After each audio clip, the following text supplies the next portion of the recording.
ఒక పాఠశాల ప్రతి సంవత్సరం తన విద్యార్థుల కోసం వినోదయాత్రను నిర్వహించేది.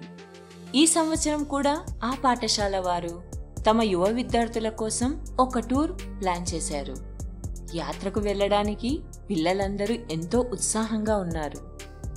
నిర్ణయించిన రోజున పిల్లలందరూ గుమిగూడి స్కూల్ బస్సు ఎక్కారు.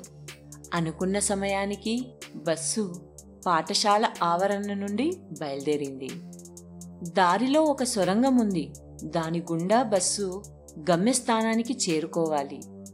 అక్కడికి చేరుకోగానే బస్సు డ్రైవర్కు సొరంగం ఎత్తు 5 మీటర్లు అని రాసి ఉన్న బోర్డు కనిపించింది. బస్సు ఎత్తు కూడా దాదాపు 5 మీటర్లు. పాఠశాల ప్రతి సంవత్సరం ఈ యాత్రను నిర్వహించడం వలన బస్సు డ్రైవర్ చాలాసార్లు ఆ సొరంగం గుండా వెళ్ళాడు. కాబట్టి డ్రైవర్ బస్సును ఆపలేదు. ప్రతిసారి సాధారణంగా బస్సు ఎలాంటి ఇబ్బంది లేకుండా వెళ్ళేది.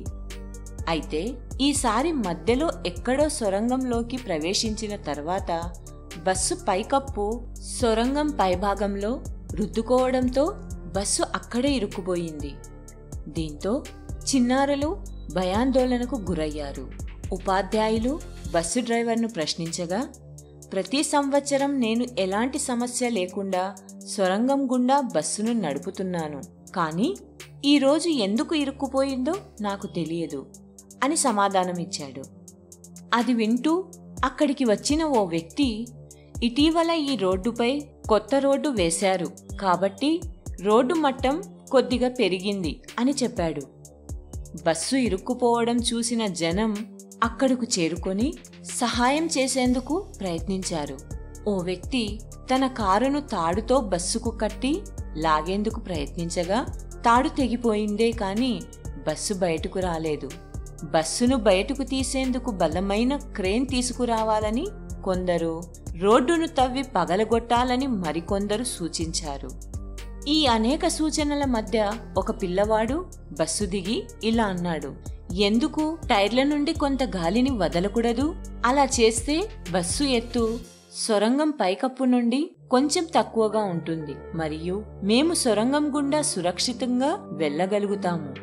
పిల్లవాడి అద్భుతమైన సలహాకు అందరూ ఆశ్చర్యపోయారు. పిల్లవాడు చెప్పిన విధంగా చేశారు. ఆ తరువాత సొరంగం నుంచి బస్సు సురక్షితంగా బయటకు వచ్చింది. అదేవిధంగా మన జీవిత ప్రయాణంలో మనం అహంకారం మొదలైన వాటి కారణంగా చిక్కుకుపోతాము. వీటిని మనలో నుండి తొలగిస్తే ఈ జీవితం యొక్క సొరంగం గుండా వెళ్ళడం మనకు సులభమవుతుంది. ఇక్కడ జీవిత పాఠం ఏమిటంటే, మన జీవిత ప్రయాణంలో అహం మరియు అహంకారం వంటి మన స్వంత అంతర్గత సమస్యల వల్ల అడ్డంకులు ఎదుర్కోవచ్చు. విషయాలను క్లిష్టతరం చేయడానికి బదులుగా కొన్నిసార్లు సరళమైన పరిష్కారాలు అత్యంత ప్రభావవంతంగా ఉంటాయి. టైర్ల నుండి గాలిని బయటకు పంపడం వల్ల బస్సు సొరంగం నుండి సాఫీగా బయటకు వచ్చింది. అహాన్ని అహంకారాన్ని విడనాడడం వల్ల మన జీవిత ప్రయాణం సాఫీగా సాగుతుంది.